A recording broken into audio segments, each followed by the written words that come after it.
friends, and welcome to Sexy Voices of Hollywood with your hosts, Robert Taylor and... Yayoi Winfrey. Every other week on this show, we'll present another sexy voice of Hollywood.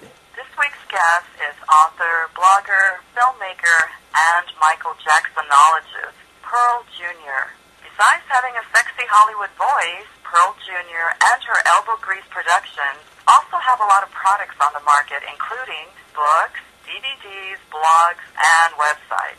Elbow Grease Productions produced the documentary Michael Jackson, The Trial and Triumph of the King of Pop, which was distributed worldwide in about 50 million homes for on-demand and digital outlets. Check out MichaelJacksonInsider.com, TrueTalk.us, Barack Obama History, DVD.net, BlackWomenNeedLoveToo.com, BlackMediaReview.com, MichaelJacksonPseudosci.com, and eMovieBook.com. Welcome to the show, Pearl Jr. Hi, well, I am so glad to be here. Being a long-time friend of Yayoi's, I'm just excited. And congratulations on your new radio show. Thank you. Thank you, Pearl Jr. Can you tell us how you came up with that Junior at the end of your name? I didn't come up with it. It's my legal name. My mother, I was born in the 1960s. I don't mean to age myself. And it was the era of women's rights. And so after my parents had 3 girls in a row, they decided their 4th child, which you don't know if it's going to be a girl or a boy back then, was going to be named after my mom or my dad. And they both decided that whichever gender I was going to be a junior. So I happened to be a girl, so I'm named exactly after my mom with a junior at the end. So when I branched out and I said, okay, I need a creative marketing name and all this stuff, so I just got rid of some other stuff and I just go by the name of Pearl Jr. and it stuck. Wow, that's fascinating. Incredible. Very nice. Your latest book, Michael Jackson, Pseudosci, questions whether Michael actually staged his own death to be able to live in peace. What exactly inspired you to believe that? The actual title of the book is Pseudosci, Did Michael Jackson Fake His Death to Save His Life? And I'm telling you, I was no easy win on this Michael Jackson faked his death. I mean, I fought it for 8 months. I was like, no, but, and all these clues and all these coincidences and all these slip-ups and mishaps and the timing. And eventually, the evidence became so overwhelming that he faked his death that I decided that I was going to write a book about it because I had been keeping notes on everything. And it's not just me, it's the entire worldwide fan base. And I would say probably used to be about 50-50 that wanted, believed Michael was dead and want justice for Michael and Michael faked his death. But as time has progressed, it's about 70% of Michael fans believe now that he faked his death, and maybe about 30% just are dogmatic and refuse to hear any evidence to the contrary that Michael was killed or murdered or accidentally died. But the things that are just so bizarre, just to give you like a few just really strong clues, even though there are thousands of them, is number one, Michael was registered at UCLA under the name of Soleil Sean. His blood work was done under the name of Trauma Gershwin. Michael's name still doesn't appear on the Forest Lawn burial locator website. Michael's name still is not on his grave site. So it's so much out there that it's kind of like, and then the 911 call, they never used the name Michael Jackson. The ambulance photo has been proven to be a fake and photoshopped. And in none of the casket was never ever open. So it's like, okay, come on, give us something. And on all the death documents, it uses Michael's middle name of Joseph, and Michael's real name is Michael Joe Jackson. And it's like, why are they, the fans are, all confused about this Joe Joseph thing.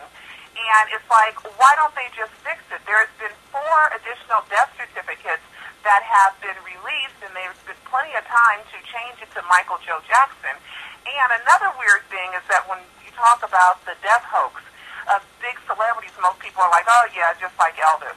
And the weird thing about it, yeah, it is just like Elvis. We happen to have in our library a book called Is Elvis Alive? And I read that book in one day, and it was like Michael used this book as the holy grail because it seemed that everything that was in this book about Elvis and the controversy of whether he was alive, Michael mimicked it. Like the middle name, the controversy with Elvis was Elvis Aaron Presley with one A or two A's. And so Michael right now with the Joe Joseph, and it can go on. I can go on and on and on. That's amazing. Pearl, can you tell us what would be the purpose of Michael Jackson faking his own death? Sure. Well, Michael's reputation was just thrashed through the mud. And as a credentialed media participant, and there's only about 200 to 300 people in the whole wide world that sat in on the trial, the 2005 child molestation trial, and I happen to be one of the credentialed media. And I just couldn't believe the lies that came out of major media when I sat in the courtroom and heard the actual truth, and I would come home, 2.5-hour drive home, and listen to the news on the radio and how they picked one thing and they distorted it, and oftentimes downright lied on Michael and lied on some of the things that happened in the courtroom. So Michael's reputation was thrashed. He loves children. He loves children because he believes that if children are loved and appreciated more, they grow up to be nicer adults. And that's one of his things, and that's why he was always so into children, because children are our futures. And for it to be twisted around, like Michael wanted to have sex with children, and he wanted to have gay sex when Michael is a straight man, was just ludicrous. And as someone who sat there and listened to testimony, I can tell you there was zero evidence that told me that Michael had sex with this child.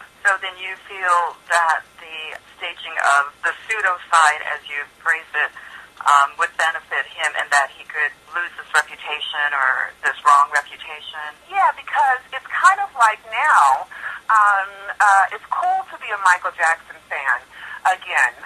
You see people, honoring him. He sold 31 million records in a matter of 6 months. The world stopped and paid attention.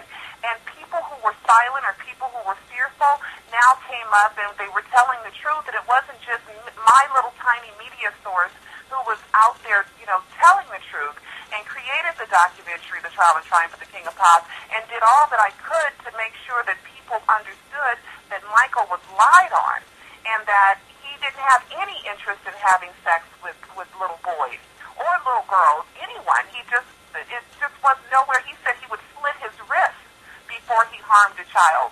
And so it was pretty much a copycat accusation from the 93, which was nothing but an extortion case. And I can talk about that all day long, but anybody who wants to know the actual facts of the case, please, you can go on Amazon. It's still available on digital downloads. Take a few moments to watch Michael Jackson, The Trial and Triumph of the King of Pop, and your mouth will just drop open with, oh my goodness, I didn't know that. One of the things that I learned was the $20 million that was reportedly paid to the first kid in 93 was paid by Michael's insurance. Because when a star is on tour, if something happens to that star, the show is over.